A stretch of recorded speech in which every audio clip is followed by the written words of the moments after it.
Olá, muito boa tarde. É um grande prazer ter vocês em mais um evento online da Lifetime W e que hoje a gente vai falar sobre regime de casamento.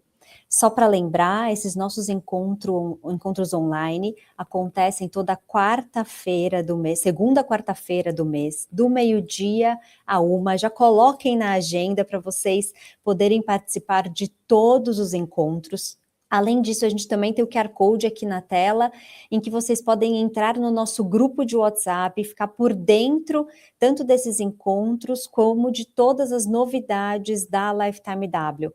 É um grupo bem restrito, em que o objetivo é a gente informar as mulheres sobre educação financeira. Então, aproveitem, escaneiem o QR Code, entrem no grupo. E para a nossa live de hoje, a gente tem o prazer de receber a Beatriz De Grossi. Ela é advogada de Wealth Planning e ela vai conduzir essa 1 hora aqui para a gente sobre regime de casamento. Fiquem à vontade para mandar as perguntas no chat. Conforme for tendo brecha, a gente vai fazendo as perguntas, senão também no final a gente concentra todas elas para tirar as dúvidas de vocês. Bia, muito obrigada por estar aqui conosco. O palco é todo seu. Oi, pessoal, bom dia quase boa tarde. Mai, obrigada pelo espaço aqui para falar. Hoje nós vamos falar de um tema que é realmente muito relevante, então, que nós temos que nos debruçar mais, que é o regime de bens e para além dele, né, o que a gente tem por volta, né, de patrimônio. Então, o que nós entendemos como patrimônio, o que se comunica, o que não se comunica. Então, esse será o tema de hoje. Mas contando um pouco sobre mim, né, para quem assistiu um pouco a nossa última conversa sobre offshore, eu estava lá comentando um pouco sobre estruturas. Eu sou advogada de Wealth Planning aqui da Lifetime. É um prazer, né, estar aqui com vocês mais uma vez falando sobre esses temas. O nosso foco é sempre falar sobre patrimônio junto da estrutura familiar que faz sentido para a família, né? Então, o que acontece com essa família, não só voltada para valores, e sim valores que eu digo aqui financeiros, mas voltada para aspectos práticos. Então, o que funciona e o que não funciona para cada família. Eu já começo dizendo, né? Não existe uma fórmula mágica, não existe uma estrutura genérica, não existe um documento genérico, existe o que faz sentido para você e para a sua realidade. Eu vou começar aqui colocando, né, compartilhando a minha tela aqui com vocês. Deixa eu ver se...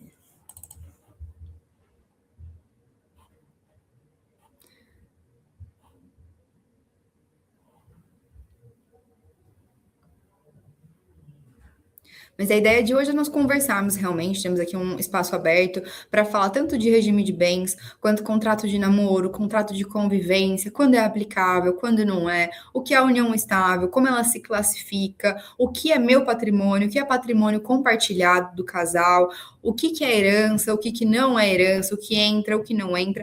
Tudo isso nós colocamos aqui na mesa para conhecimento geral, para conhecimento amplo, para que vocês aqui que estão assistindo possam tomar melhores decisões e decisões estratégicas, tá? Então, nenhuma... A apresentação não está aparecendo. Agora eu acho que... Agora apareceu. Pronto. Então, aqui eu começo, né? O nosso grande chamariz foi, além do sim, um olhar sobre o casamento e o patrimônio. E por que além do sim? Porque antes do sim, nós temos muitas conversas que precisam ser feitas. Não só o vamos nos casar, qual vai ser a data, vamos fazer a habilitação no cartório. Mas sim, o que nós pensamos para o futuro, se nós temos filhos de outro casamento, se nós temos bens que nós já compramos juntos antes mesmo de formalizar uma união, tudo isso entra na nossa análise. Então, o casamento, ele é uma decisão patrimonial. Eu sei que é muito difícil para nós sairmos da zona ali cinzenta de que o casamento é só um entrelace de amor, né?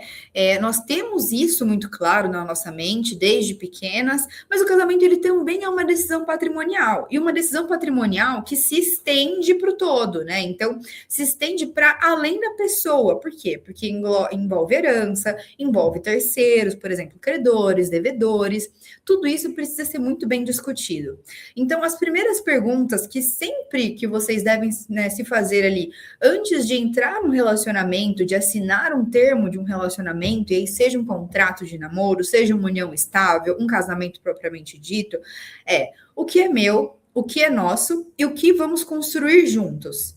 São 3 perguntas que valem a reflexão, sempre aqui que nós começamos a tratar do tema casamento e união estável. Quais conversas nós precisamos ter de cara? Então, vocês estão vendo aqui a apresentação? Deixa eu só confirmar aqui com a nossa equipe. Sim. Pronto, agora sim. Quais conversas nós precisamos ter antes do sim, né? E se eu reduzir ou interromper a minha carreira para cuidar da minha família? O que vai acontecer comigo?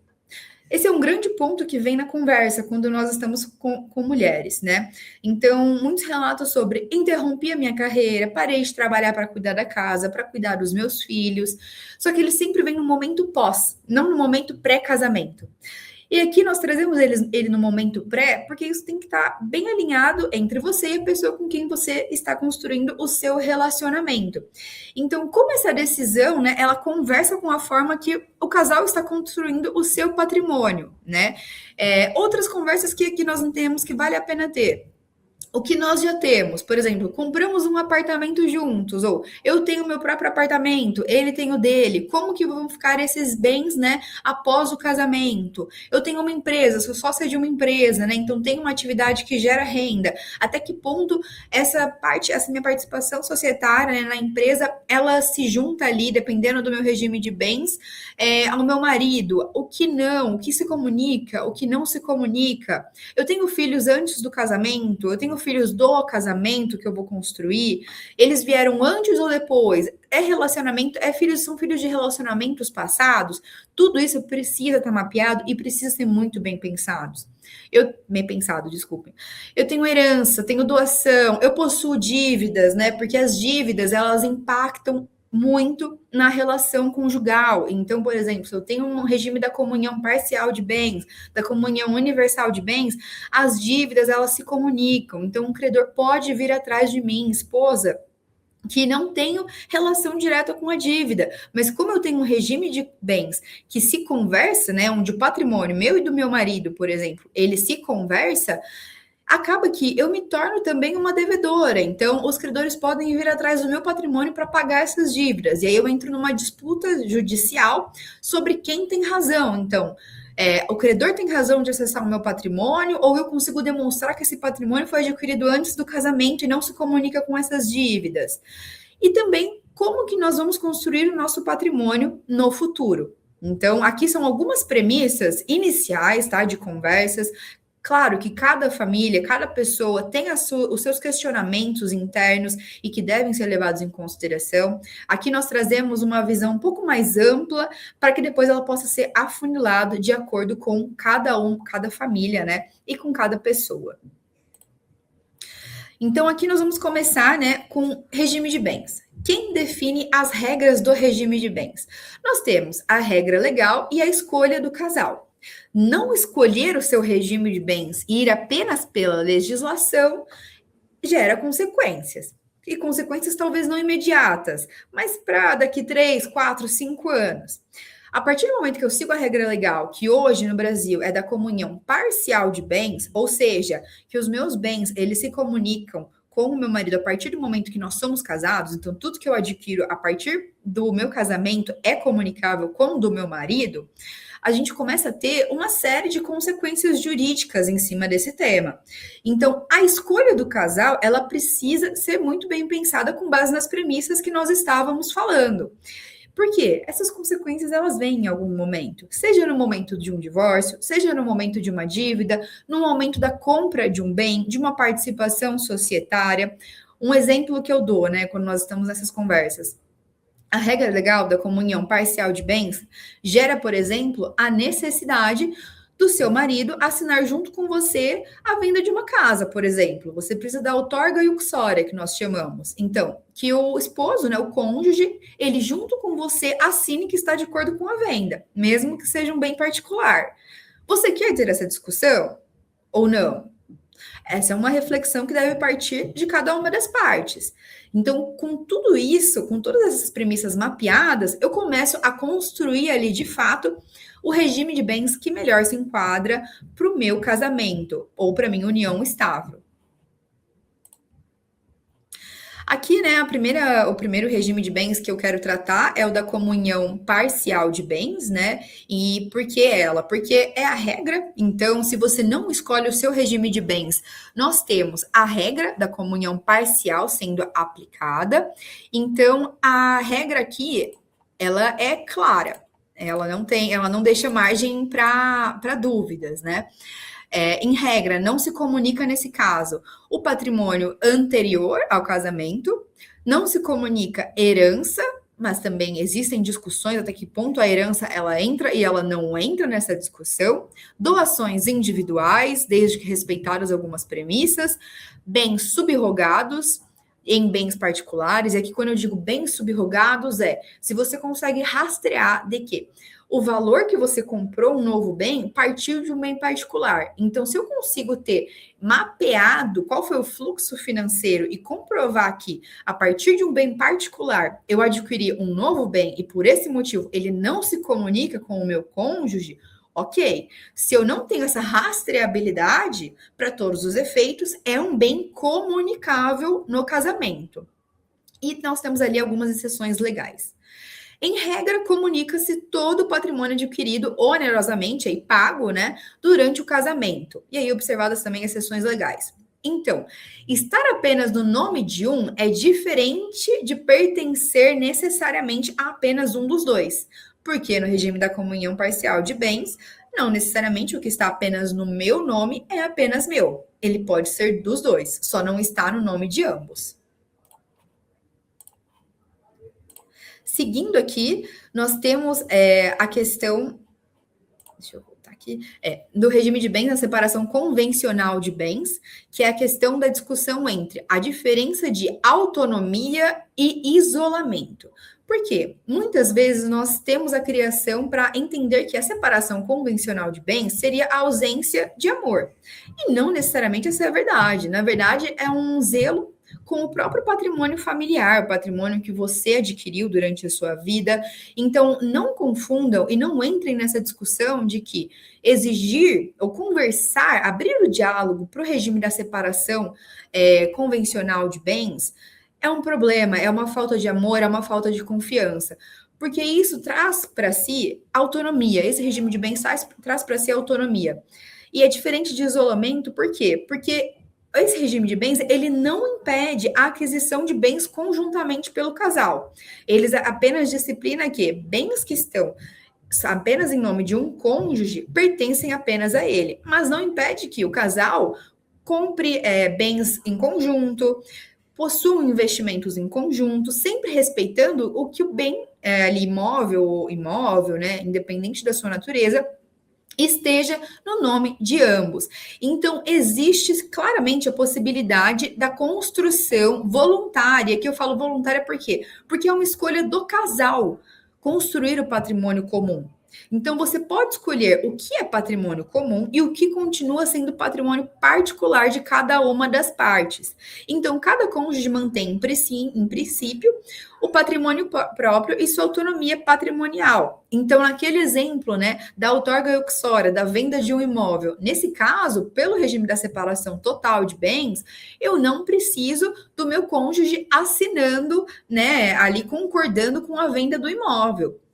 E também eu não preciso ter uma rastreabilidade, né, de valores, por exemplo, para venda de um imóvel particular e compra de um novo, tão clara como eu precisaria no regime da comunhão parcial de bens.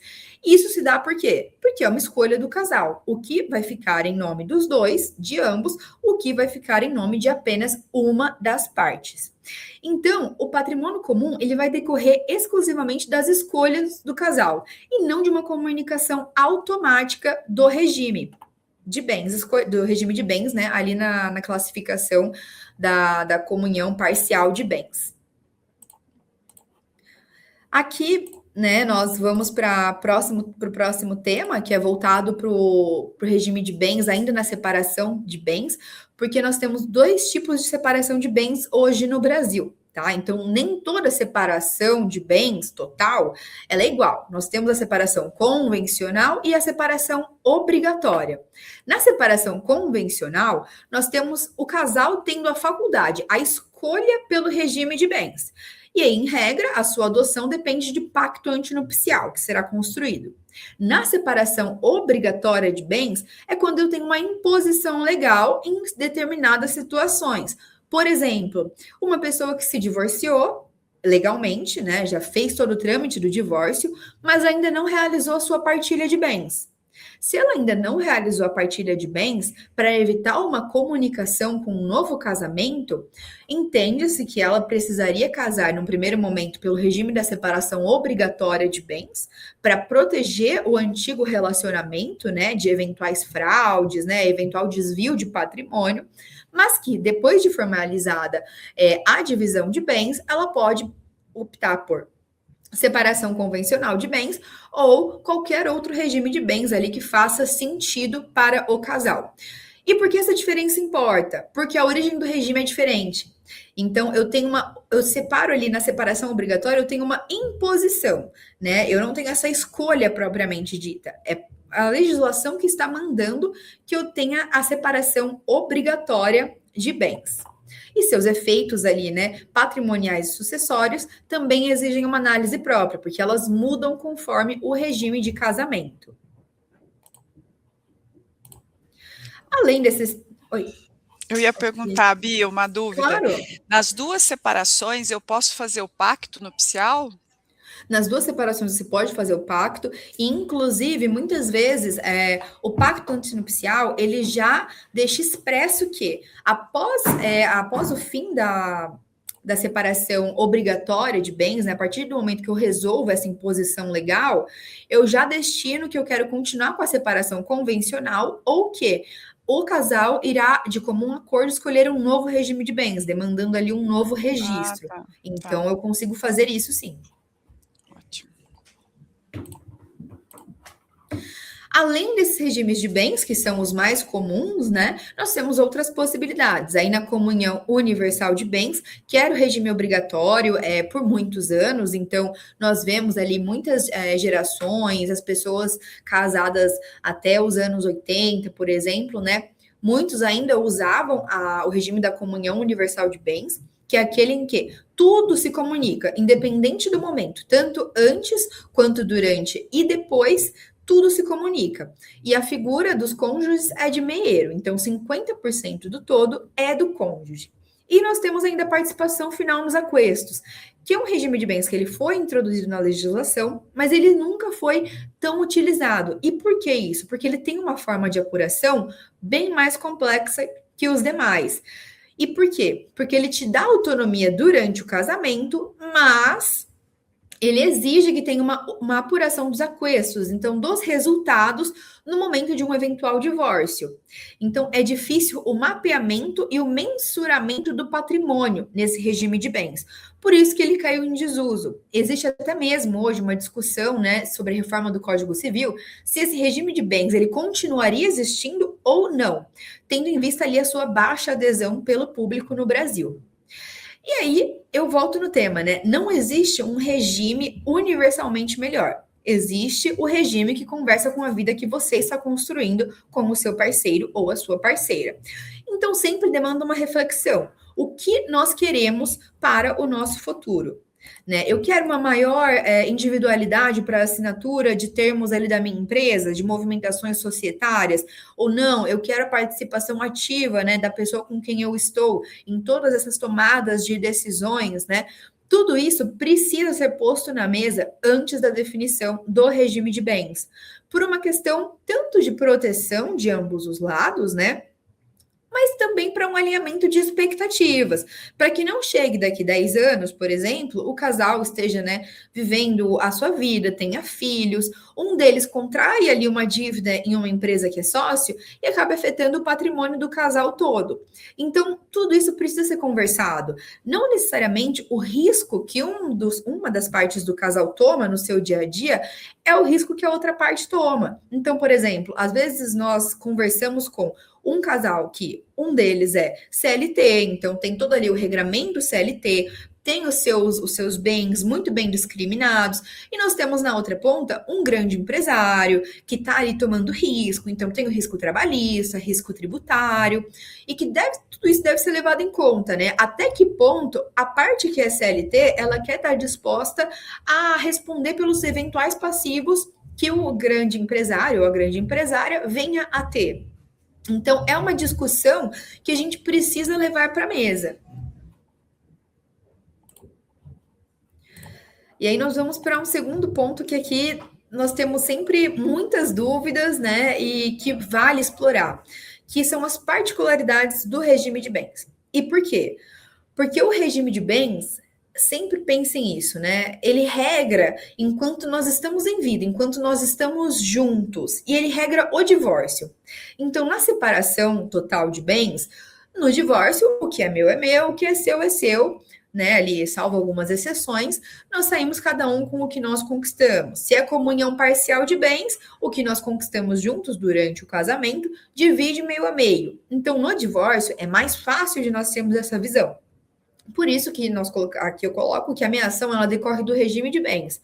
Porque na separação total de bens, por exemplo, no divórcio, eu não tenho a figura da meeira, né? Eu não tenho essa figura aparecendo.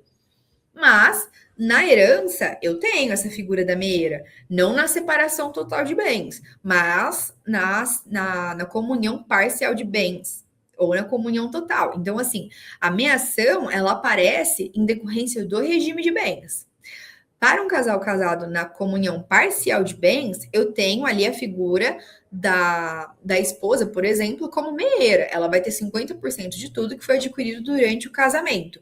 Na separação total de bens, eu tenho a figura da herdeira ou do herdeiro. Então, na separação total de bens, eu tenho outras regras sucessórias aplicáveis. E aqui, nessa questão da herança, muitos se confundem de quê? Se eu caso na separação total de bens, eu não vou ter direito a nada se uma das partes falecer, o que não é verdade. Se uma das partes falece, eu vou ter a contagem ali por cabeça na separação total de bens. Então, exemplo, eu sou casada com o meu marido em separação total de bens, nós temos 2 filhos. Meu marido faleceu, fiquei eu e meus 2 filhos. Eu vou herdar alguma coisa? Muitas pessoas respondem que não, porém eu vou herdar. Eu vou herdar 1/3 do patrimônio, enquanto cada um dos meus filhos vai herdar outros 1/3. Então, a visão ela já se torna outra. A proteção ali, né, trazida pelo regime de bens, ela não se confunde com o pós, com o falecimento. Então, divórcio é uma situação, herança, falecimento é outra. E isso precisa ficar muito claro, porque a separação total de bens não significa ausência de direitos sucessórios.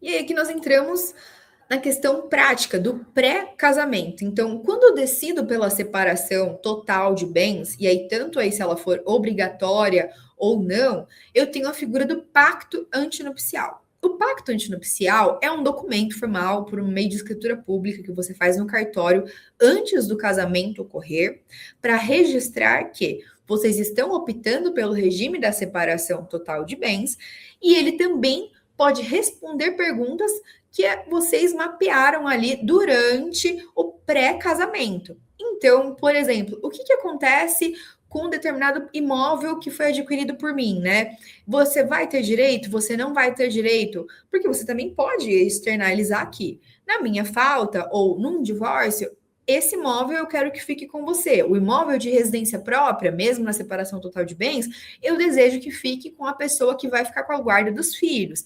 Tudo isso eu consigo criar regras dentro do pacto antinupcial para conseguir ali regrar qual vai ser a dinâmica de um eventual divórcio ou de uma eventual herança.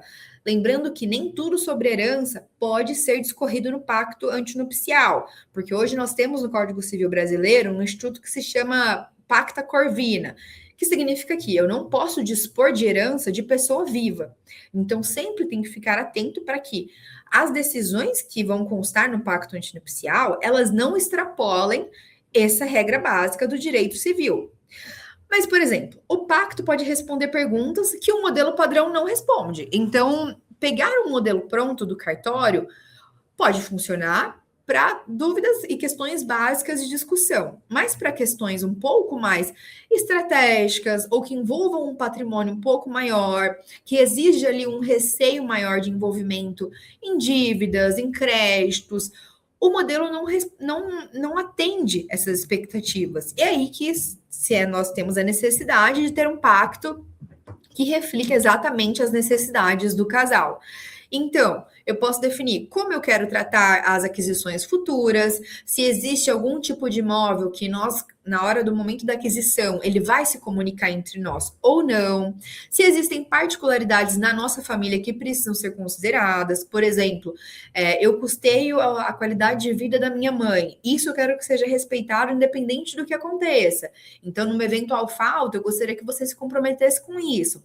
Óbvio que o pacto junto ali a um testamento, a um outro documento, ele pode amarrar muito bem tudo isso. Então, nós começamos a colocar condições para que fique muito claro o motivo pelo qual nós escolhemos esse regime de bens e também regras que para nós são indiscutíveis naquele momento, porque nada também é imutável, né? Então, eu posso discutir de novo esse pacto para revisitar algumas cláusulas em um momento posterior, quando necessário.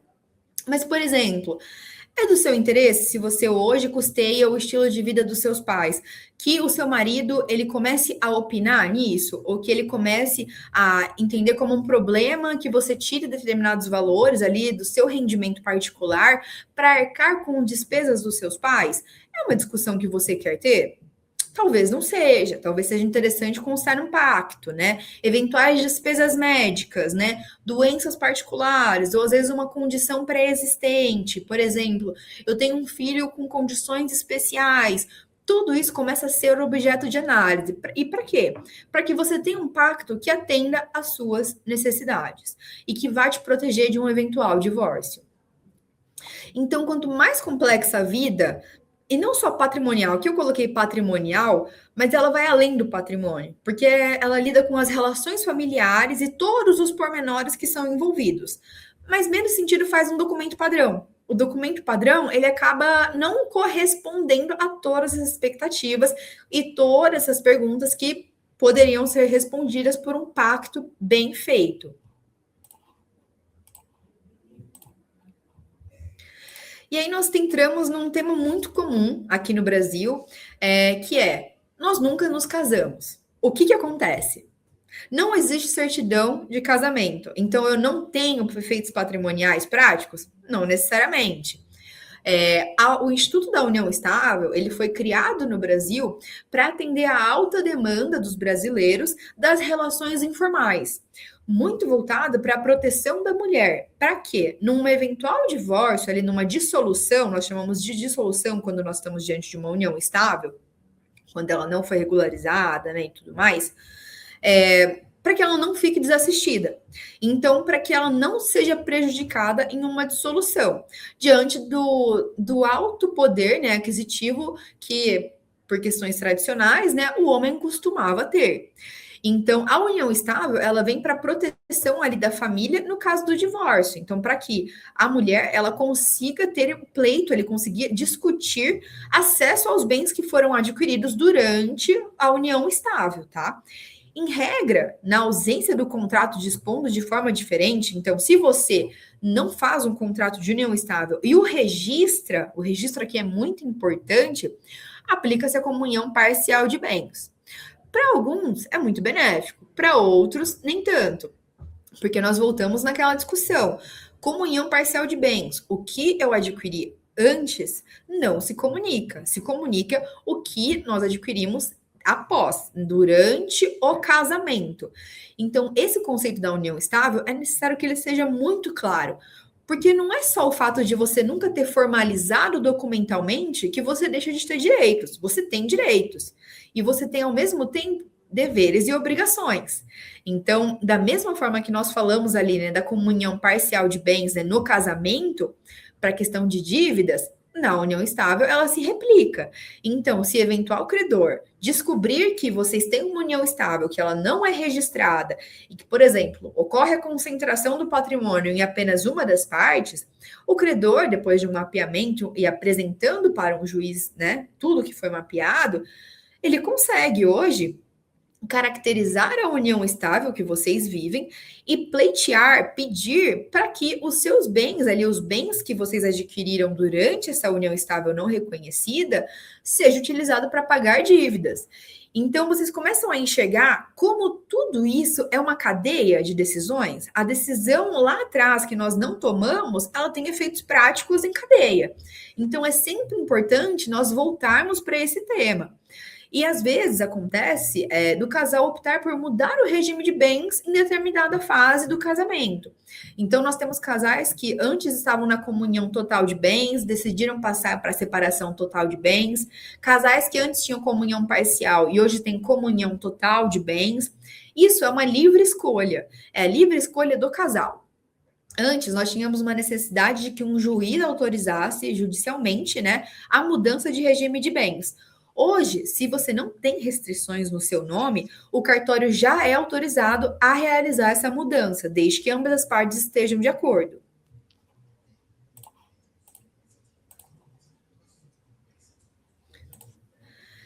Aqui nós entramos no tema do namoro e da união estável. Então, antes se existia muito aquele misticismo, né? Qual é o prazo mágico, né, para a configuração de uma união estável? Então, são 6 meses, 1 ano, 2 anos, morar junto. Hoje não tem mais isso. Então, não existe essa discussão de quanto tempo nós ficamos juntos para caracterizar uma união estável. Antes tinha essa discussão, mas hoje a realidade ela vai muito além. Então, se por 3 meses nós ficamos juntos como um casal, que desejava construir uma família, que tinha objetivos, que tinha contas, que tinha acessos um ao outro, até mesmo, e aqui uma decisão recente, né, do Tribunal de Justiça de São Paulo que eu vi, que a união estável ela foi caracterizada pelo fato de que a mulher ela tinha acesso ao apartamento, né, do homem por conta de reconhecimento facial. Então, isso foi um norteador da decisão para reconhecer a existência da união estável. Porque como, né, ali durante a relação, se a pessoa fosse apenas uma namorada, como que ela teria acesso a qualquer momento à sua residência? Então, ela tinha a senha da sua porta, ela tinha a chave da sua porta, ela conseguia entrar no prédio apenas pelo reconhecimento facial, os porteiros a conheciam. Então, como você descaracteriza essa situação? Você fica ali numa situação nebulosa entre o que é namoro, o que é união estável. Então, realmente importa analisar a realidade. Hoje nós não temos mais um prazo mágico para a caracterização da união estável. E por conta disso, por nós não termos esse prazo mágico, né, nós conseguimos hoje trabalhar com outros documentos por meio de escritura pública que vão trazer esse resguardo para o casal. Mas nenhum documento, ele é o único e ele é eficaz contra tudo, tá? Porque ele precisa refletir a realidade. Então, hoje nós temos o contrato de namoro, que é um documento que antes ele não tinha uma figura tão relevante, hoje ele passa a ser. Então, o contrato de namoro é algo que nós começamos a discutir com clientes. Alguns comentam que gostam de ter essa discussão com os filhos, ali a partir dos 18, 20 anos. Então, nós trazemos para a conversa para explicar o que é esse contrato e por que ele se torna relevante no contexto atual, né, dessa certa insegurança, né, de eu não saber um prazo, de eu não ter como dimensionar o que é união estável e o que é namoro.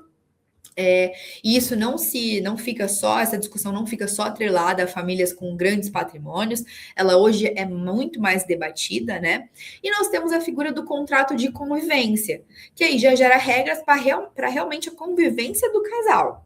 Então, no contrato de namoro, eu tenho um documento que demonstra a intenção das partes naquele momento.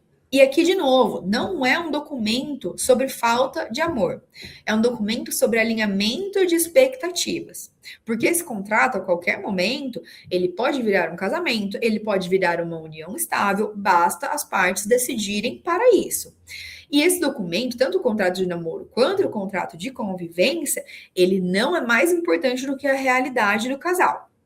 Então, voltando para o contrato de namoro, é um documento para reconhecimento da intenção das partes naquele momento. Então, ele costuma, começar ali dizendo: nós estamos numa relação de namoro, estamos nos conhecendo, ainda não há a intenção clara de constituir família, ainda não definimos o que seria um regime de bens, o que seria aplicável para nós, nessa questão de patrimônio, é algo que nós precisamos amadurecer, mas também é um contrato utilizado para evitar discussões relacionadas a pets, por exemplo. Então, que são discussões que elas têm tomado proporções, jurídicas bem grandes.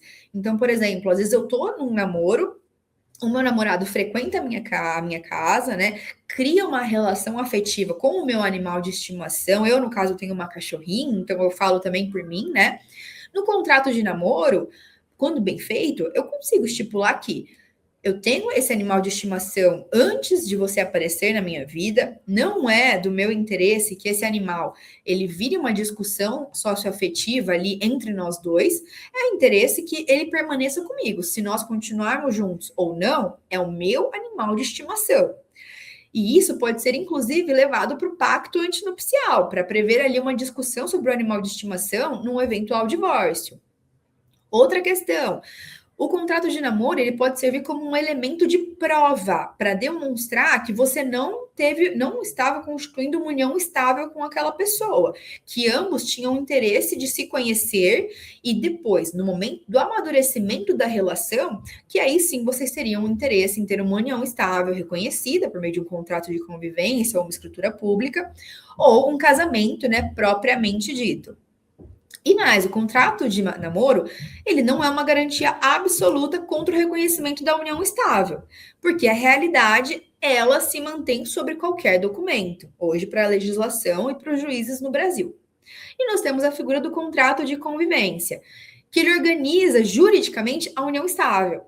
Eu também consigo constar todas as cláusulas relacionadas a animais de estimação, a separação de bens, o que é meu, o que é seu, quem vai pagar as contas da casa, quem vai contribuir quando terminar o depósito, por exemplo. Olha, você vai ficar responsável pelas contas da casa e eu tenho que mandar para sua conta tal R$5.000 ao mês para custeio. Tudo isso, o contrato de convivência, ele consegue reger. Então, acaba sendo muito mais palpável a relação do casal. E não necessariamente se comunica ali o patrimônio, porque vocês estabeleceram quais seriam as regras. O contrato de convivência pode dizer até mesmo o regime de bens que vocês pretendem adotar. Então, olha, hoje nós estamos morando juntos, ainda não definimos pela união estável, ainda não fomos registrar a união estável, mas nós já sabemos que, em eventual união estável, nós queremos o regime da comunhão parcial de bens, ou o regime da comunhão, o regime da separação total de bens. Tudo isso vocês podem disciplinar num contrato de convivência.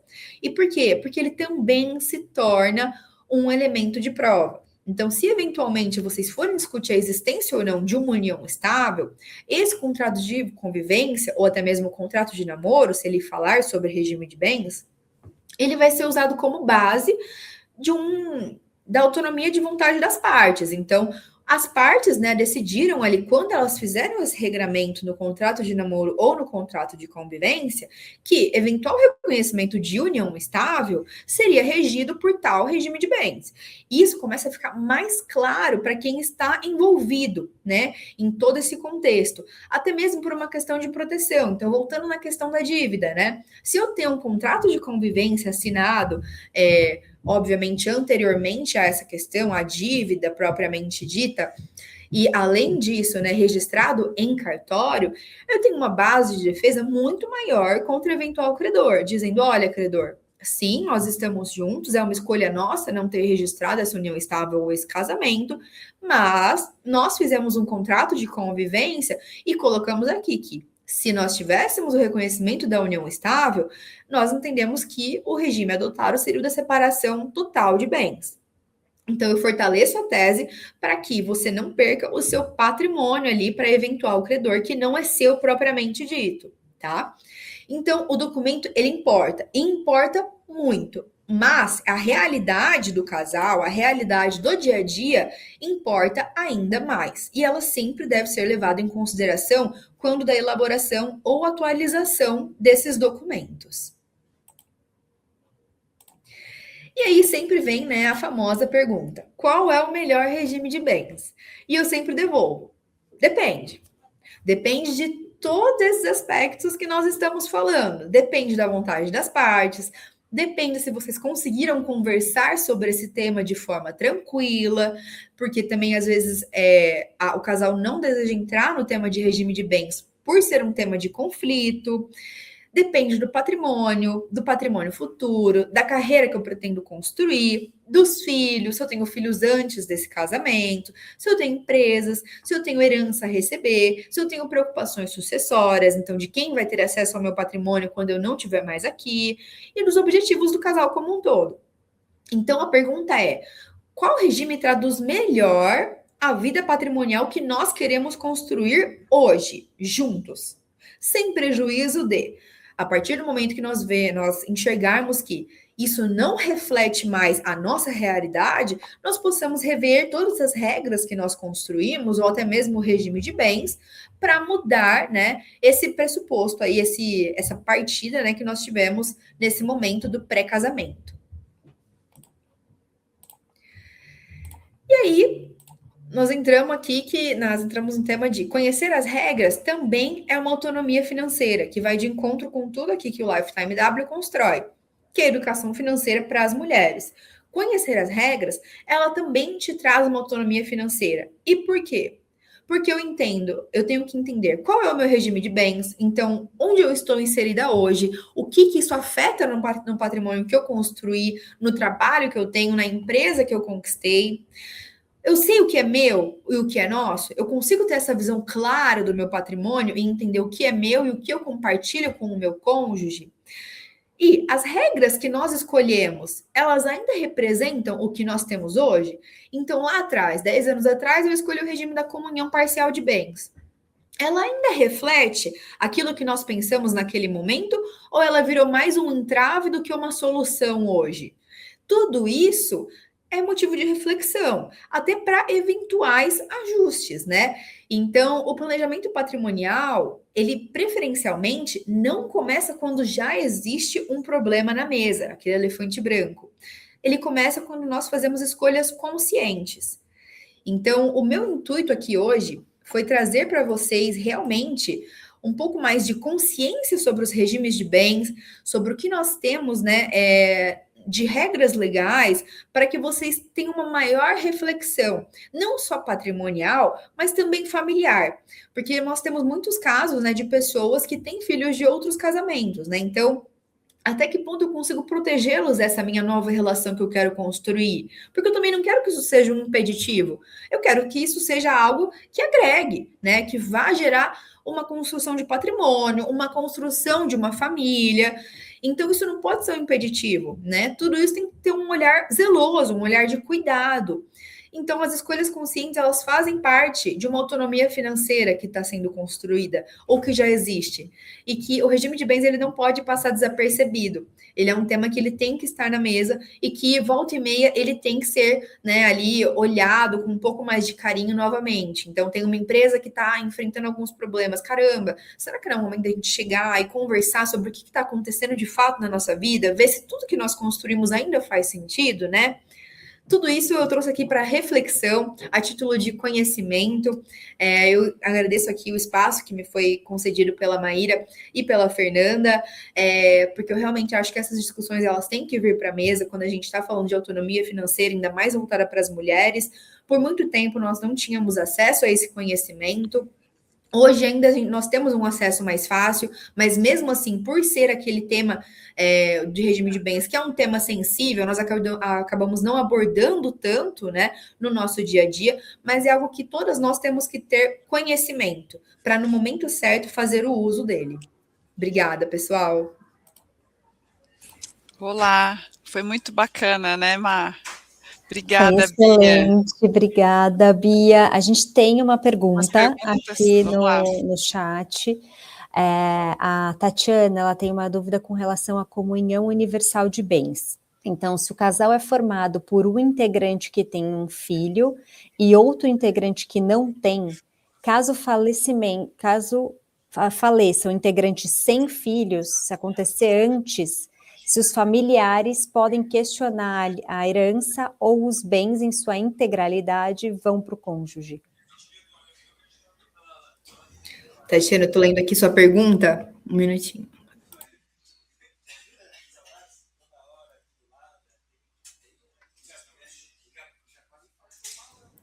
Nesse caso, se você não tem herdeiros necessários, aqui a gente entra na questão de herdeiros necessários, tá?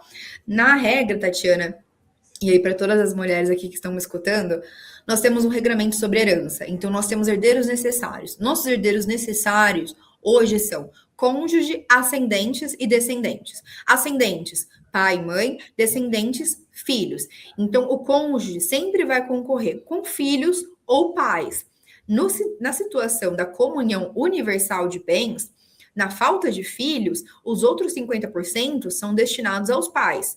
Na falta de ambos, se eu não tenho netos, se eu não tenho avós, por exemplo, vivos, aí a destinação ela acabaria acontecendo, né, em tese, para o cônjuge apenas. Então, nós temos aqui uma discussão. Alguns doutrinadores entendem que não iria para 100% para o cônjuge, né, que aí teria que avançar ali para os herdeiros que não são necessários, mas a legislação entende que só seriam concorrentes os herdeiros necessários. Então, na falta de pais, avós, filhos e netos, some essa linha sucessória e ficaria só o cônjuge. Então, ficaria 100% para ele.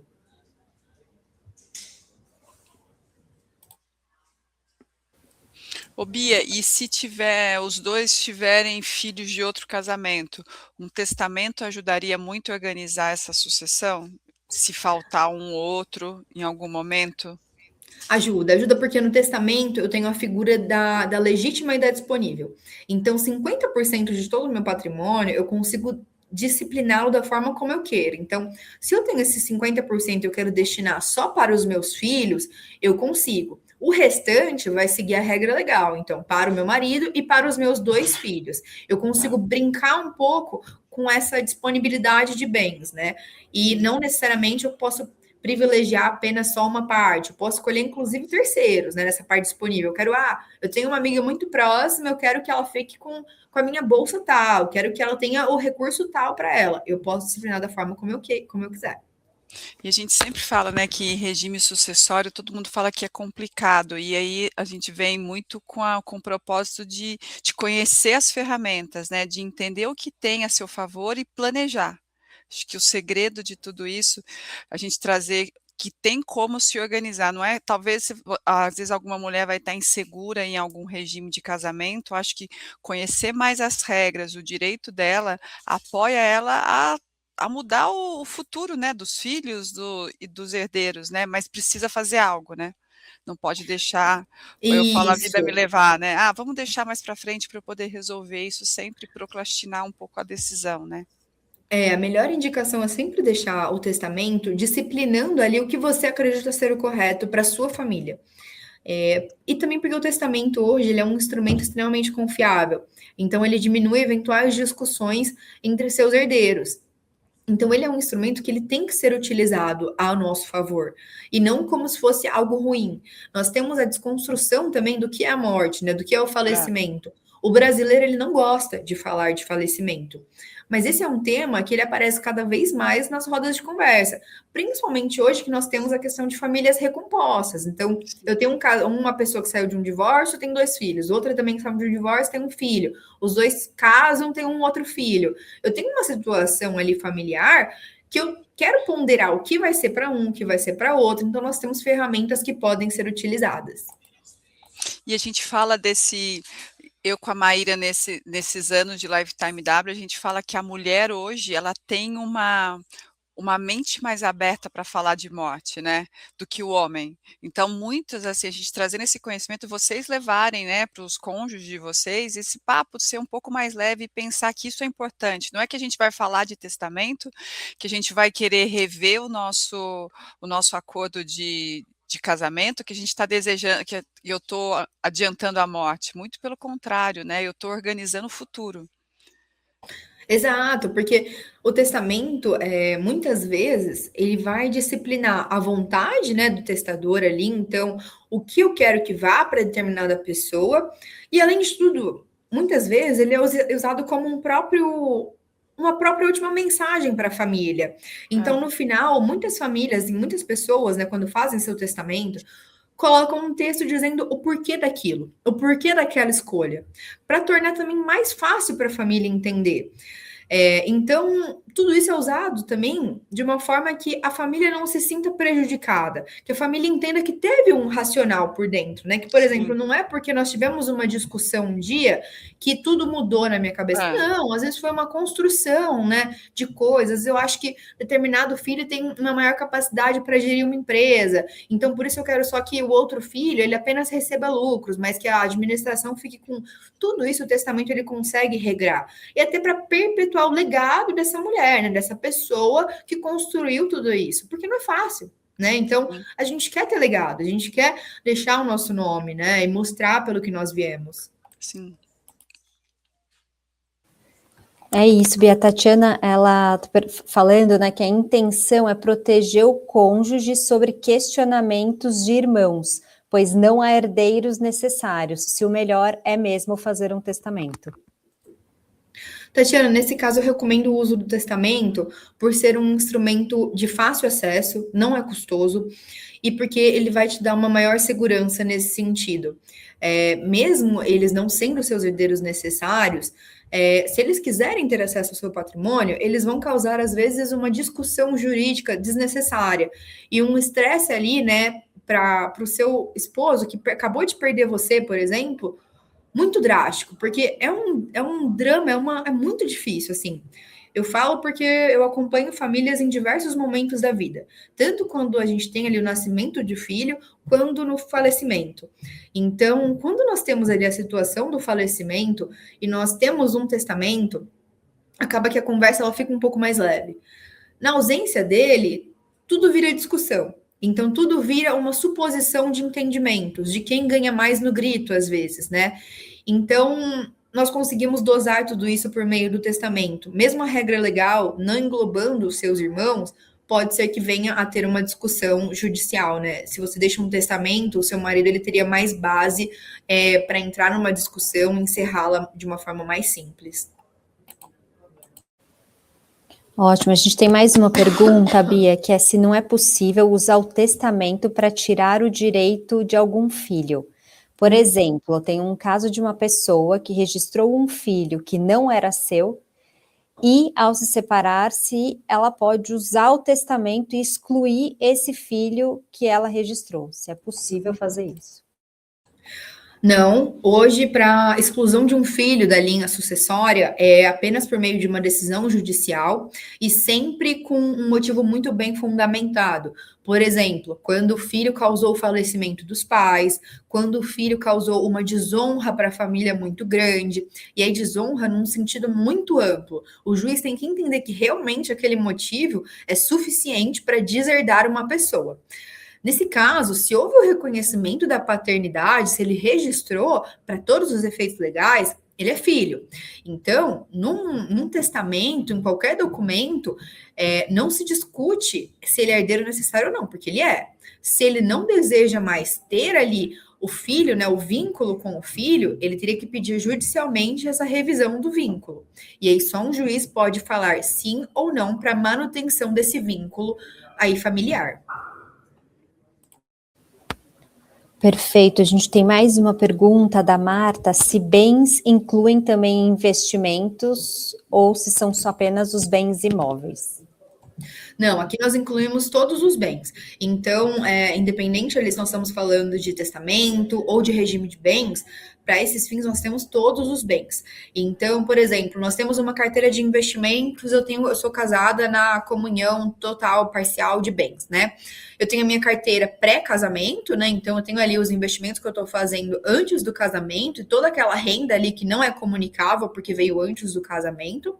Porém, se eu desejo ter uma carteira de investimentos que se comunique, né, ali com o meu marido, eu posso criar uma outra conta para que eu tenha a rastreabilidade. Então, sempre essa questão da rastreabilidade, ela é importante. Se você mantém a conta de investimento com apenas recursos próprios adquiridos antes do casamento na comunhão parcial de bens, você tem uma rastreabilidade de que todos aqueles rendimentos eles foram reinvestidos, né? Então, tudo aquilo ali se subrogou como bem particular. Se eu começo a ter ali a figura de quero construir uma carteira de investimentos com o meu marido, aí eu posso sim criar uma conta conjunta de investimentos, colocar valores, né, de ambos os lados e que ambos ali vão ser donos, né, dessa carteira de investimentos. E ela começa a gerar ali valores para ambos, não só para uma das partes.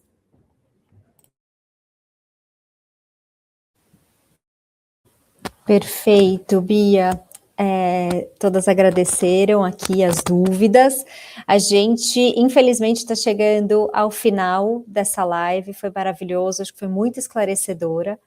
A gente tem o grupo de WhatsApp, né? A gente convida vocês a entrarem nesse grupo. Essa live vai ficar gravada, o QR Code para entrar no grupo está aqui na tela. Querendo lembrar que a Lifetime W, ela é uma gestora de patrimônio com foco em mulheres. A gente quer cada vez mais mulheres investidoras e mulheres fazendo a gestão do seu próprio patrimônio. A gente está aqui para isso, junto com vocês. E para dar o primeiro passo, a gente tem a Clínica Financeira, que é conduzida pela Fernanda, inclusive. Quer falar um pouquinho da clínica, Fê? Acho que sim, a gente fala de planejamento, né? Então, a clínica financeira é uma ferramenta de planejamento financeiro, onde a gente vai abordar todos esses temas, não só os investimentos, mas também família, sonhos, propósitos, objetivos de vida, sucessórios, né? Então, onde a Bia, quando tem necessidade, eu convido ela para esse bate-papo. Então, todas vocês, muitas de vocês já fizeram a clínica, já fizemos até revisita de clínica, já são clientes Lifetime W. Convido a todas, dentro desse QR Code vai ter também o convite da clínica financeira, para a gente poder trazer esse conhecimento de planejamento de longo prazo, pensar no futuro de vocês e tudo mais. E se a carteira de investimento, acho que o mais importante é se a carteira e os investimentos estão conversando com o momento de vida de vocês.